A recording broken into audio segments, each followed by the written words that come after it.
Ayan, magandang araw mga ka-nature. Meron na naman ako sa inyong ipapakilalang halaman. Halaman na inaalagaan ko araw at hapon. Yan.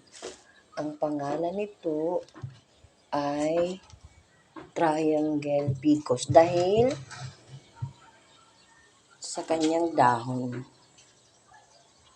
formang triangle. Ayan. Ako nga, pag nakikita ko to parang heart na tao. Ayan. Bonsai ito. Bigay ito sa akin ng hipag ko kasi mahilig din siya sa halaman. Thank you, Ate Bibi. Ayan. 5 years na sa akin to. Pero sa tingin ko sa kanya, matagal na. Tagal na ito sa kanya. Yan siya. May mga... Ito, nabubuhay ito malapit sa may mga tubig-tubig.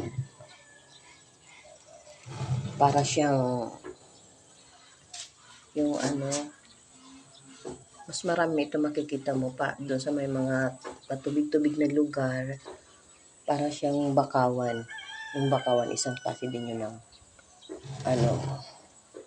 kahoy na nabubuhay sa may mga tubig-tubig. Yan. Yan siya.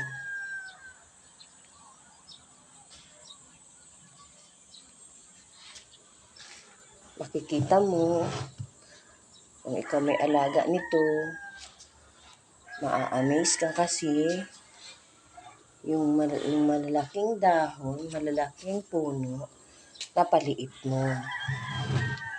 Yun. Bonsai. Ganito pala ako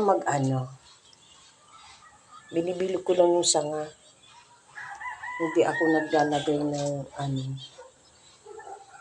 yung mga wire kasi hindi ako magaling dun. Parang pag napuputol siya, naaawa ako sa halaman. Itong dahon daw nito, pag pinitas mo, ididikit sa balat mo, lalo yung dugo niya. Kasi makati.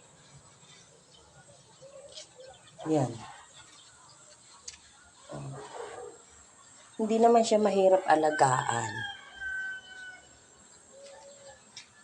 Tingnan mo naman yung sanga niya. Ganda-ganda. May mga bilog-bilog pa ka. Para pag tinanggal mo yung bilog na yun, nagiging ganito na siya. May forma siya ito. Like, ganito.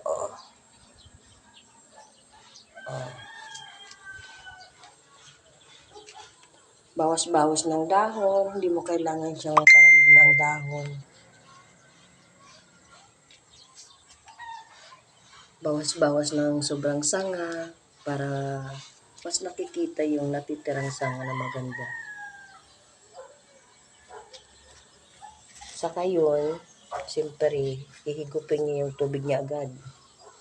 Pwedeng mamatay yung halaman. Yung mga niya, sanga na dapat iiwan mo, yung tama lang na kailangan ng lupa. Kasi yung lupa, siyempre, limitado. Yan.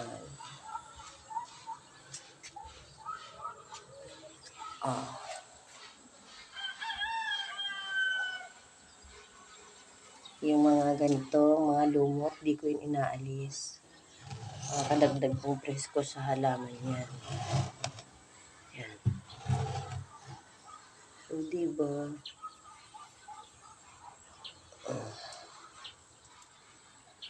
Ayan. May mga ka dyan. Para hindi siya humabang masyado yung sanga niya. Dyan lang siya. Ayan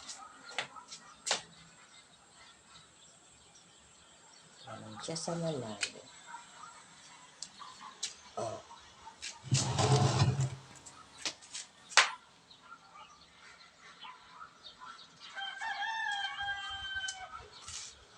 yung malalaki nitong puno, ang dahon niya, malalaki din siyempre. Kaya, matutuwa ka kasi napaliit yung halaman. Yung punong kahoy na lumalaki, napaliit mo sa paso lang. Ito, ganito talagang binili ko. Kasi, yung ugat niya, yan, masyadong mahaba. Kaya, kung meron kayong mga bonsai,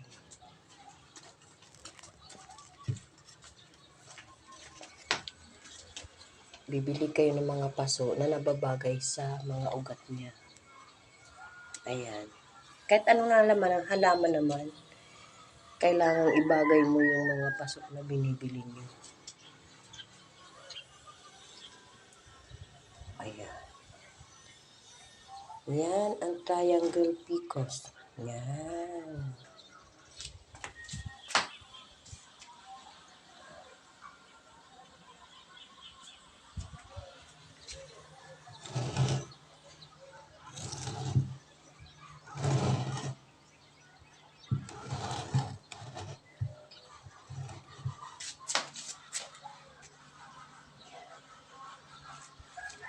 Salamat po. Kung nagustuhan nyo, pwede naman po kayong subscribe sa akin para doon sa mga ipopost ko pag ibang mga halaman.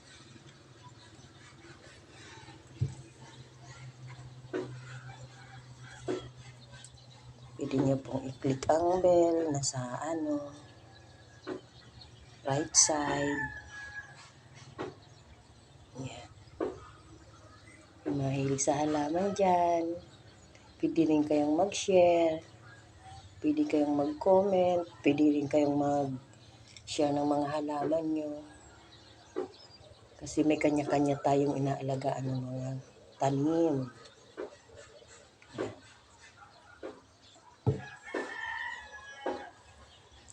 Pwede rin mag-share yung meron ito.